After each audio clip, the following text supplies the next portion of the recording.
Magandang araw mga kaibigan. Good news po ang pag-usapan natin ngayong araw. Sa post ng DZWT 765, 28 minutes ago. News update. Senator Rodante Marcoleta will lead on Tuesday, August 19, the investigation of the Senate regarding the alleged irregularities and flattery in the flood control projects of the government. Ito na po ang hinihintay nating lahat. Magbunyi na po tayo dahil sa wakas mauutingkay. Tagalog ba yung utingkay? Parang Bisaya. Mabubulgar na ang kanilang mga tinaguang sikreto dahil hindi sila sasantuhin ng Blue Ribbon Committee ni Senator Rodante Marcoleta. Ito na yung katumanan, Bisaya na katumanan. Ito na yung fulfillment ng salita ni Atty. Rowena Guanzon. Sabi niya, humanda na kayo mga kawatan.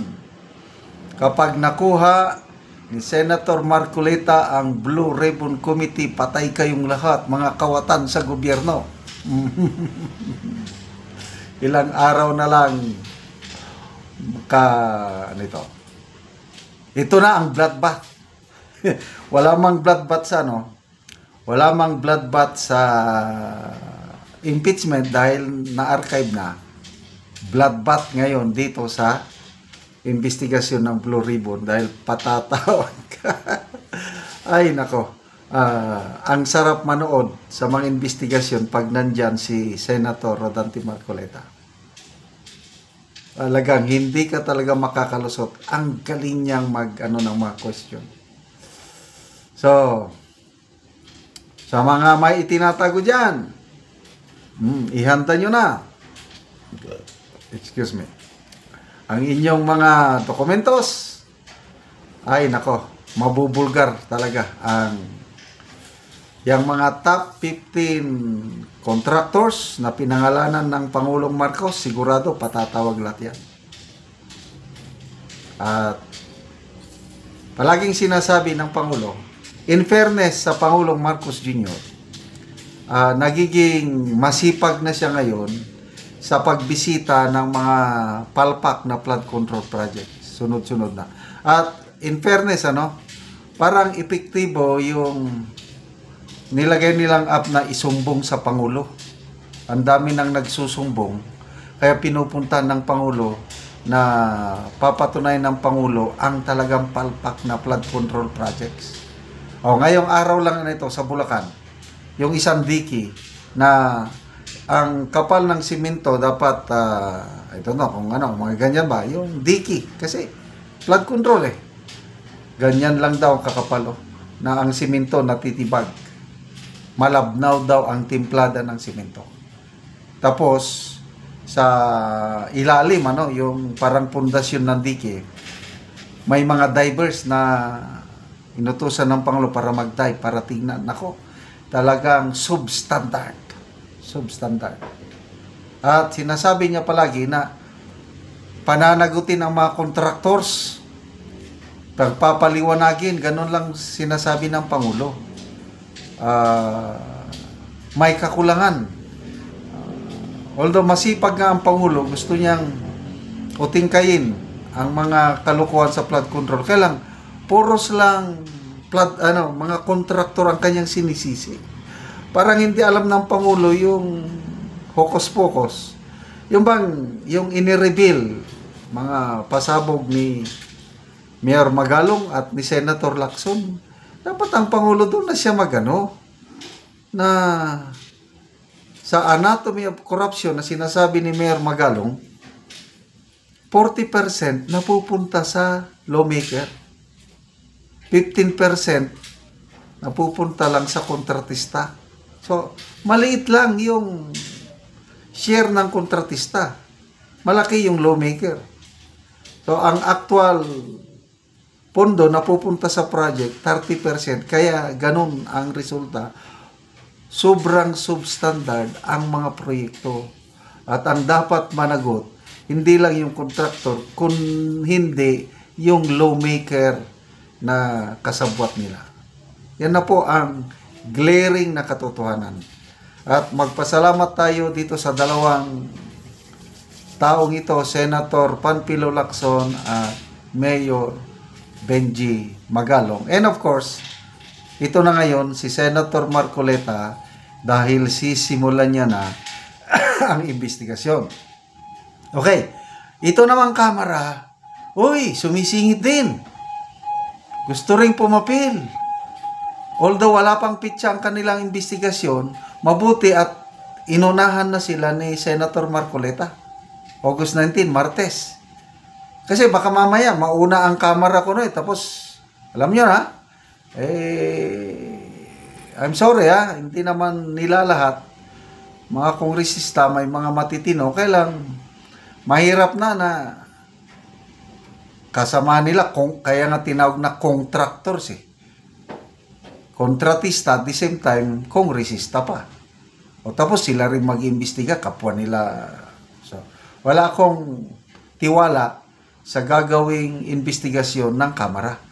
Yung tinatawag nilang TRICOM. Dito tayo aasa sa gagawin ni Senator Marcoleta. Sobrang excited na akong manood.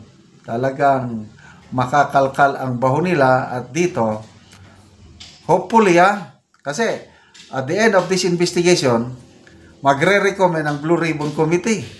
Ang recommend nila ipapasa sa executive. Baka naman pagdating sa executive, wala rin. Pabayaan lang din. Kaya, anyway, basta importante, mabulgar, malaman sa taong bayan. And then, sana ang Pangulo naman sabayan niya na bisita siya ng bisita, inspect ng inspect. Kailangan ng actual investigation.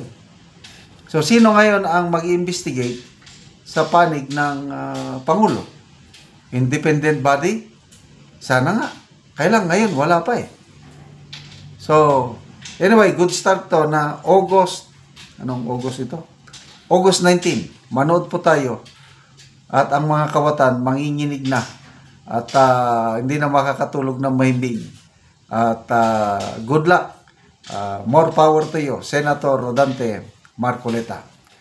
Kaya salamat mga kaibigan sa inyong pagsubaybay sa ating channel. Nakakatulong kayo ng malaki sa Tribong Talandig ng Bukidnon dahil ang sweldo natin sa channel na ito is pantulong natin sa tribo. Namimigay tayo ngayon ng mga libreng yero at pako para makapagpatay sila ng mas maayos na tirahan. Panoorin nyo ang video na ito. Ang nataga Anugiro. Mag-atop na ni siya karon.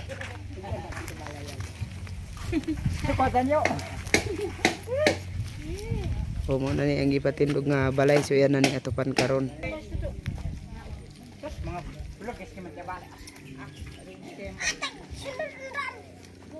Hari ini diten je taluk diten.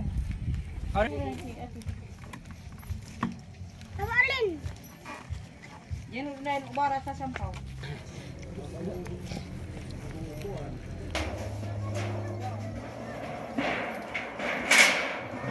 Nagjuang ka.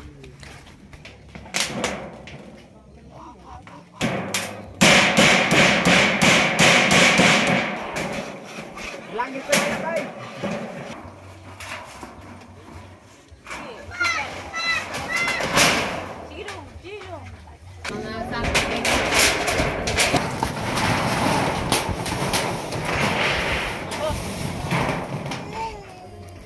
Karon humanagyod ang balay ni Ante og maayo na gyud kaayo nga tan-awon.